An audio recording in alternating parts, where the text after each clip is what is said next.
In this first video, we're going to look at the stability of conjugated dienes.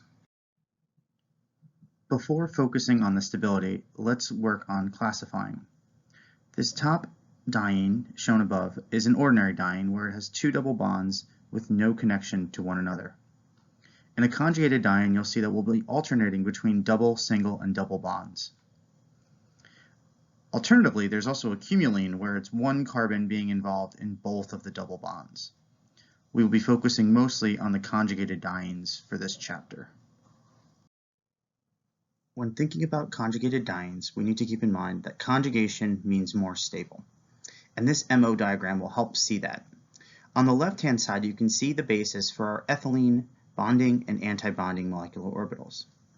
When we go to our simplest conjugated diene, the 1,3-butadiene that you saw on the last slide, you can see that our bonding orbital actually goes lower in energy and our anti-bonding goes higher in energy. If looking at these pictures, you can kind of see that we now have our electron density is being spread over the entire molecule.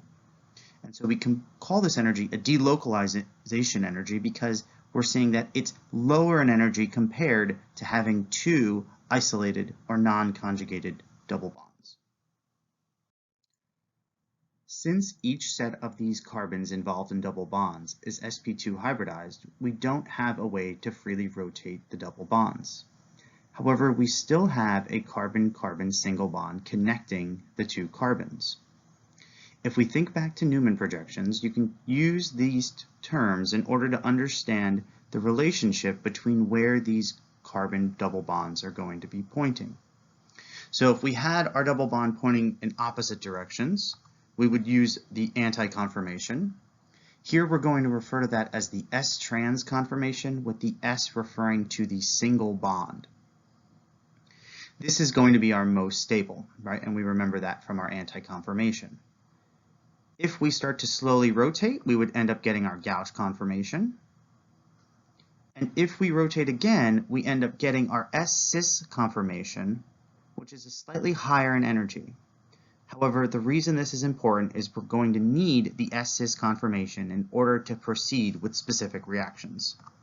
So just remember that when we're looking at our conjugated dienes, we want to have them in our S-cis conformation, even though it's slightly higher in energy.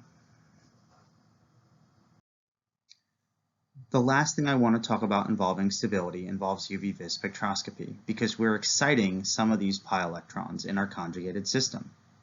If we look at non-conjugated alkenes, they typically absorb UV light that's less than 200 nanometers. As we start to add conjugation through double or triple bonds, we absorb UV light that's greater than 200 nanometers. So here's an example of a conjugated system having a lambda max of 227. This is important because UV-vis can be used to confirm or disprove the appearance of a conjugated system, especially if you were doing a synthesis where you are making one. What's happening is that we're using light to excite electrons that are located in our HOMO, or our highest occupied molecular orbital. We're using this light to excite them to go to our LUMO, our lowest unoccupied molecular orbital. So we're taking one of our electrons and moving it to one of the orbitals that was originally empty. So this is taking an electron going from a HOMO to LUMO. It's also known as a pi to pi star transition. And why this is important is we can use this to compare systems that continue to grow in the number and amount of conjugation. So as we continue to add more conjugated p orbitals, we're increasing our J value. As a result, the HOMO and LUMO gap becomes smaller. If we think about the relationship between delta E and lambda, we can see that they're inversely proportional.